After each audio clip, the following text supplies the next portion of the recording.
Hello friends, कैसे हैं आप लोग। आई होप कि आप लोग बहुत अच्छे होंगे और मन लगाकर स्टडी कर रहे होंगे। तो आप सभी को विजन बोर्ड एकेडमी के यूट्यूब चैनल पर मोस्ट वेलकम है।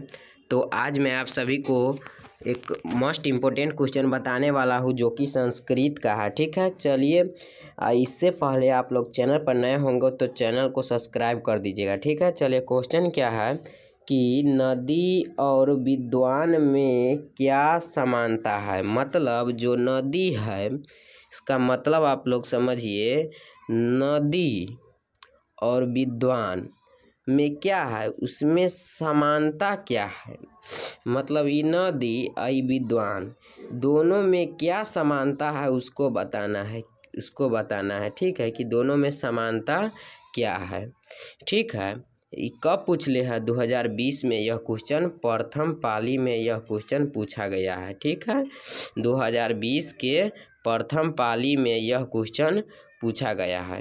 ठीक है, तो चलिए क्वेश्चन क्या है समझ गए बढ़िया से कि नदी और विद्वान में क्या समानता है वही बताना है। ठीक है, तो आप लोग उत्तर में यह क्वेश्चन 2 नंबर में पूछा है तो उत्तर में लिखिएगा, मुंडकोपनिषद में महर्षि वेद व्यास का कहना है कि, मतलब मुंडकोपनिषद है, उपनिषद है यह एक, उसमें यह एक क्या है, महर्षि वेद व्यास जी है, उनको कहना है कि जिस प्रकार बहती हुई नदियाँ, मतलब जिस प्रकार नदियाँ बहती है अपने नाम और रूप को छोड़कर समुंदर में मिल जाती है।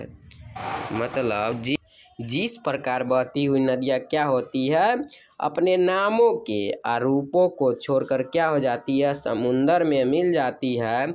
उसी प्रकार विद्वान पुरुष ईश्वर के दिव्य प्रकाश में मिलकर जीवन योनि से मुक्त हो जाता है। उसी प्रकार जो विद्वान पुरुष है वह क्या हो जाते हैं, दिव्य प्रकाश में मिलकर जीवन योनि से मुक्त हो जाते हैं।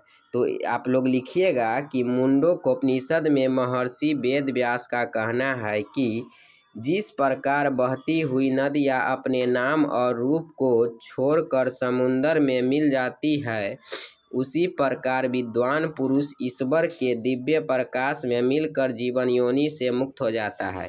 इतना लिख दीजिएगा। आप लोगों को 2/2 एग्जामिनर दे देगा नंबर। 2020 में यह पूछ ले है, हो सकता है 2023 में पूछ दे, कभी भी पूछ सकता है। ठीक है, आप लोग पिछला वीडियो नहीं देखे हुए हैं तो चैनल के प्लेलिस्ट पर जाकर देख सकते हैं। धन्यवाद।